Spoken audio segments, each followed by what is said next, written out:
Basic terminology of Nichiren Shoshu, Video 5. General and specific ways of interpretation, Sobetsu no Nigi. This term indicates that one must understand the two basic ways of interpreting a Buddhist doctrine that is expounded in a sutra or commentary in order to grasp the deeper meanings. A single principle is viewed from an overall and general perspective, and then from a more profound perspective in order to capture the core meaning. One typical example of this is found in, quote, the crucial elements for attaining enlightenment, unquote, Jobutsu Yojin Sho, which states, this doctrine, the 5 characters of Myoho Renge Kyo, was conferred from Shakyamuni Buddha to Bodhisattva Jogyo. Thus, Nichiren propagates it in Japan. There are 2 ways of interpreting this. If one is mistaken about the 2 interpretations, one could not even hope to attain Buddhahood. Gosho, page 1039. This passage indicates that the transmission of the Lotus Sutra can be interpreted in both the general way and the specific way. In a general sense, the entire Lotus Sutra was transmitted to all the Bodhisattvas at the assembly. In a specific sense, the essence of the Lotus Sutra, the 5 characters of Myoho Renge Kyo, was entrusted to the leader of the Bodhisattvas of the earth, Bodhisattva Jogyo. If we further interpret this transfer, there are 2 ways of interpreting Bodhisattva Jogyo, who received the essence of the Lotus Sutra. From a general standpoint, Bodhisattva Jogyo inherited the 5 characters of Myoho Renge Kyo as the disciple of Shakyamuni Buddha since the inconceivably remote past. From a specific viewpoint, however, Bodhisattva Jogyo is Nichiren Daishonin, who appeared in the latter day of the law. He is the true Buddha who sows the seed of Myoho Renge Kyo, to which he awakened in the inconceivably remote past into the lives of the people. This is the interpretation of the hidden doctrine at a deeper level. Another example of this twofold interpretation is found in the transfer of the heritage of the law in Nichiren Shoshu. The specific transfer is the transmission of the law entrusted to a single person, while the general transfer is the heritage of the law transferred to each individual believer based on his faith.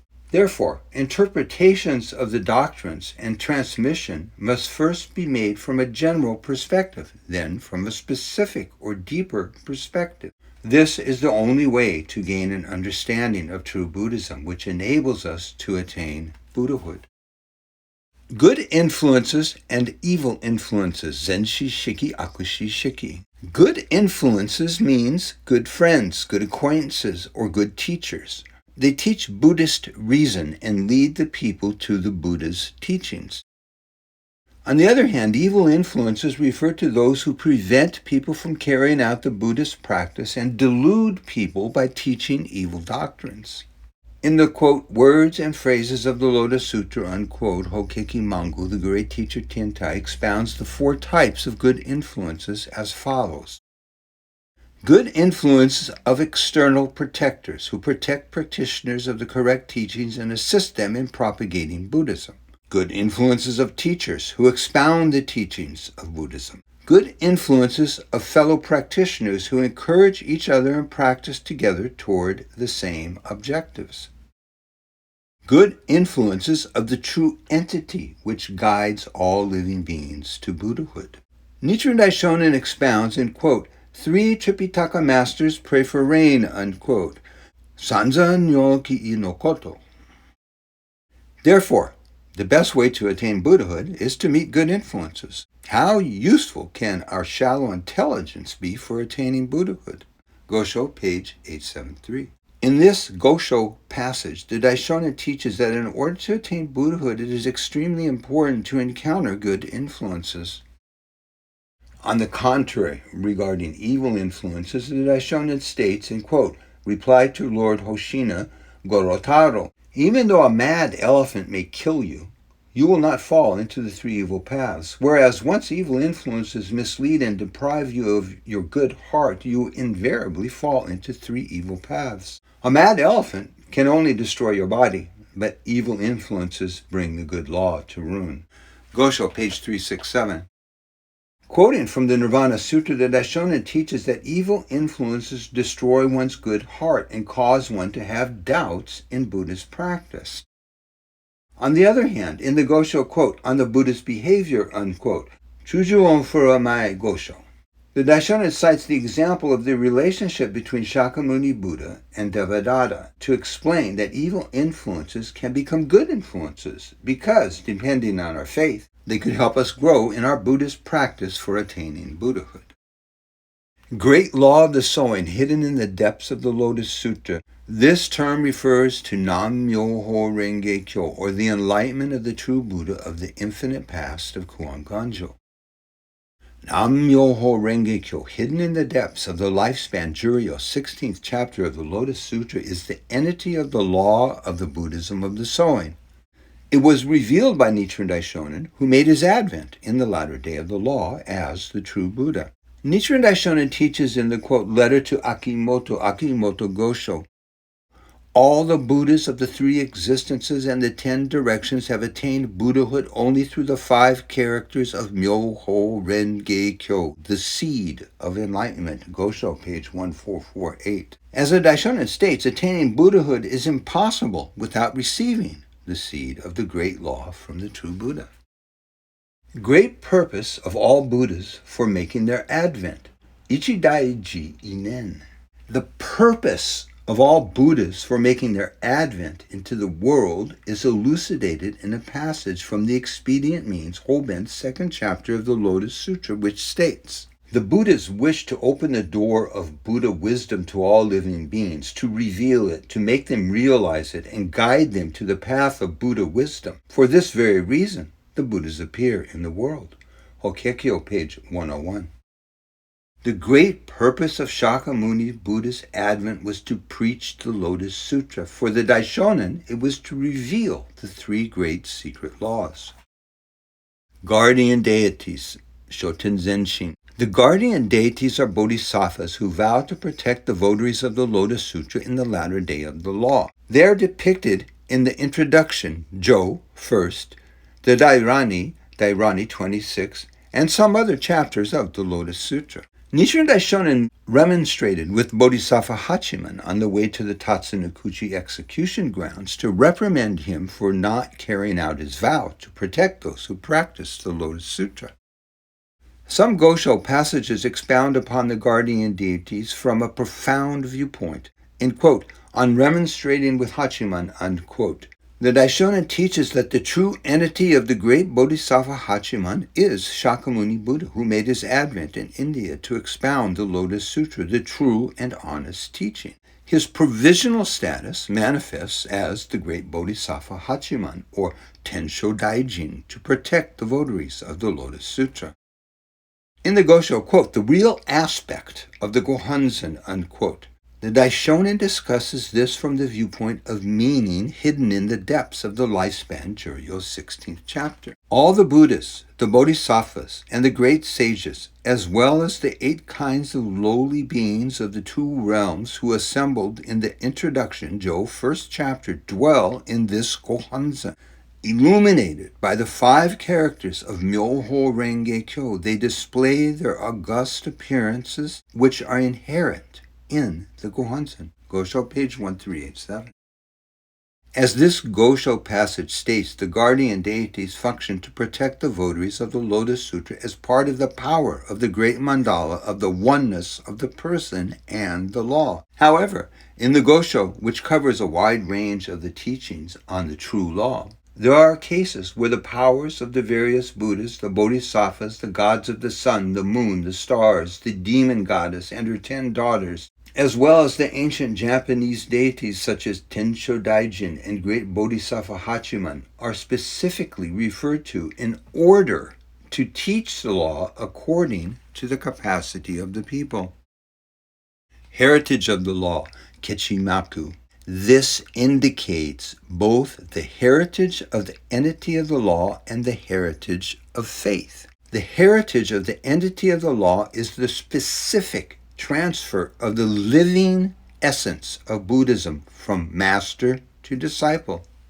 In Nichiren Shoshu, the heritage of the law has been transmitted from Nichiren Daishonin to Nikko Shonin and on down to the successive high priests. This transmission is said to be like blood flowing through a vessel. In the Gosho, quote, document for entrusting the law that Nichiren propagated throughout his life, unquote, the Daishonin states, I, Nichiren, transfer the entirety of the law that I've propagated throughout my life to Byakuren Ajari Nikko and designate him the great master of propagation of the essential teaching, the order of the heritage of the law, from Nichiren to Nikko. Gosho, page 1675. As the transferred document clarifies, Nikko Shonin and all other successive high priests are the sole recipients of the entirety of Nichiren Daishonin's Buddhism. The heritage of faith is the general transfer of the, quote, lifeblood, unquote, from the successive high priests to those who sincerely believe in the Daiko Hanzen and correctly practice based on the instructions of the high priests, who inherited the heritage of the entity of the law. Immutable karma and mutable karma, jogo and fujogo. These are the two types of karma that bring forth two types of effects that one will receive from causes created in past lives. Immutable karma is fixed. The effects will invariably manifest as a result of positive or negative causes one has made in previous lifetimes. It is difficult to change immutable karma due to heavy causes created in one's past lives. Mutable karma is not fixed. The effects are not determined, and it is changeable through the benefits or positive karma gained from the practice for oneself and others. However, Nichiren Daishonin states the following in the Gosho, quote, on immutable and mutable karma. There are two types of karma, immutable and mutable. Sincere repentance will make even immutable karma vanish. How much more is this so with mutable karma? Gosho, page 760. As this passage indicates, in Nichiren Daishonin's Buddhism, it is possible to transform immutable karma into Buddhahood by taking faith in the Gohanzen of the three great secret laws and sincerely repenting of the slander of the law that one has created in one's past lives. Infinite past of Kuon-ganjo is equal to the latter day of the law, Kuon-sokomapu. This term indicates that Nichiren Daishonin, who appeared in the latter day of the law, is the true Buddha of the infinite past of Kuon-ganjo. In both the infinite past of Kuon-ganjo and the latter day of the law, the Buddha, the law, and the people's capacity are identical. In other words, the Buddha is a common mortal at the stage of first hearing the name of the law and taking faith. The law to be propagated is Myoho Renge-kyo, of the true cause of the Buddhism of the sowing. And the people whom the Buddha guides are those who receive the seed of Buddhahood for the first time. The Daishonin states the following in quote, on the true cause, unquote. What Shakyamuni practiced in the infinite past of Kuon-ganjo when he was at the stage of first hearing the name of the law has been transferred to Nichiren in the latter day of the law, who is also at the same stage. Gosho, page 1684. Karma. Go. Karma signifies the actions of living beings that potentially affect their future. Karma is created through the three categories of action: mental action, verbal action, and physical action. These three categories of action represent the causes which one will experience various effects in the future. The Daishonin states in, quote, on immutable and mutable karma, unquote, sincere repentance will make even immutable karma vanish. How much more is this so with mutable karma? Gosho, page 760. In this passage, Nichiren Daishonin expounds the principle of immutable and mutable karma. Immutable karma leads to a predetermined effect of suffering or joy in one's future. Mutable karma does not necessarily result in a predetermined effect. There are three particular circumstances regarding the time when one receives karmic retribution. 1. One receives retribution in one's present lifetime. 2. one receives retribution in the next lifetime. And 3, one receives retribution in one's lifetime after the next or subsequent future lifetimes.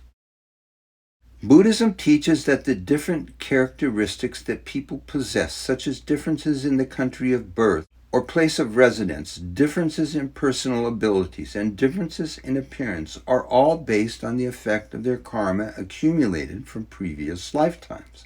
It is said that people are continuously affected by the karma created by good and evil acts committed in their past lives. However, the principle of karma is different from the idea of fatalism.